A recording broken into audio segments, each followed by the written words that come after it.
Hi there, so to start off with, we'll be going through the squat progression. For us, we break that down into 4 main exercises. We'll be starting off, first one, just body weight. So we're just really starting off. You can use this in a warm-up later on, or if this is challenging, you can start straight away with that.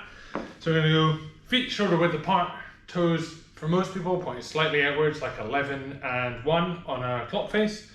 And then from there, keeping the torso nice and upright, breaking the hips, bending, and then squatting down, and then back up again. That's simple. It's okay if your knees travel forwards. Don't believe anyone who's telling you knees can't go over toes. Just keeping the torso nice and upright, nice and controlled,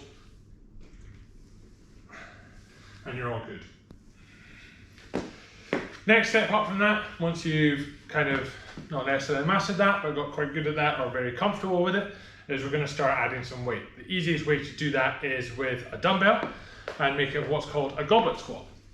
So any dumbbell will do. This is, and then what you want is the palm of your hands underneath the top disc.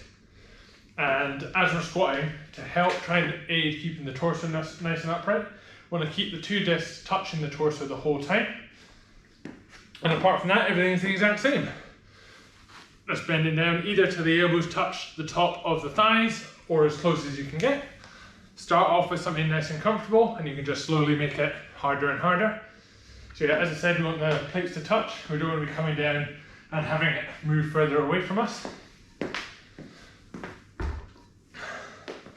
If you're struggling a lot with depth, one thing you can do is get some small plates here, or if you're training at home, anything like really nice and thin and sturdy, just a small bit of wood.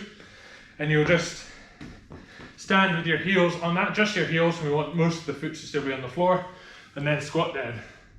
This raising of the heel can just give you more range of motion, and it's a sticking point for a lot of people. So it just makes life a lot easier instantly for everyone. You'll see a lot of people squat in shoes like these with a raised heel. It's doing the exact same, it's just built into a shoe. So you're not abnormal by having to do it, you're just not spending 200 quid on a pair of shoes just to start training. The next one is a front squat, so I'll go grab a bar.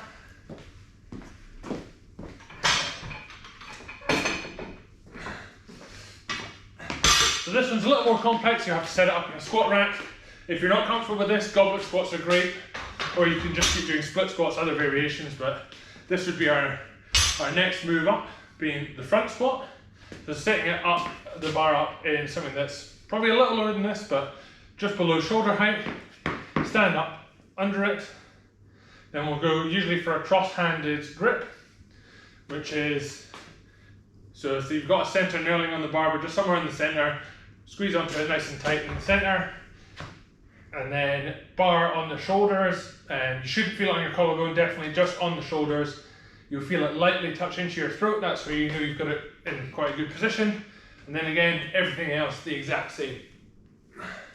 The key here is to keep the elbows nice and high, and that'll keep the bar on your shoulders. If you let the elbows drop, the bar will start to roll forward. So as you're squatting away with that, just focus on keeping the elbows high. If you're really struggling with that to start with, you can do kind of referred to as a zombie squat, or a zombie hold, I suppose, is what I would call it. And then it's just arms straight out in front of you, and then you've got no flexibility problems with it. But just same thing, focus on keeping the hands and elbows up above the bar as much as you can. Because if they go down, as you'll see, it will roll off. So that's briefly the front squat. And then last one for us is the back squats. Kind of a bit more complex, a bit more going on, but it's still quite simple, especially once you've mastered all of these. So on most bars, with a knurling, you'll have little bits you might not be able to see, but there's a smooth bit out here, 2 little smooth rings. Where I'd suggest to start off is just index finger on these. That'll give you a reasonable grip that works for most people.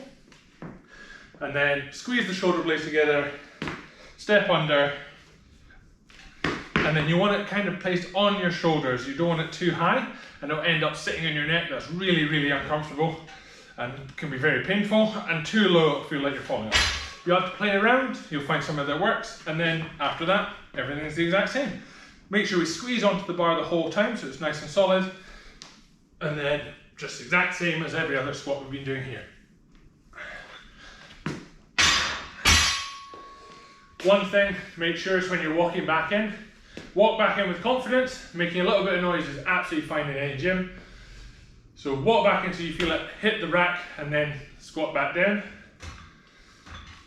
We don't want to be standing here and walking back in and trying to like place it in and then you miss the other side and it's all over the place. Nice confident step in and then down. Also using the 2.5s, or we use 2.5s here, but using something to raise the heel is perfectly valid on these. And you'll see people use the shoes all the time, it's just the same.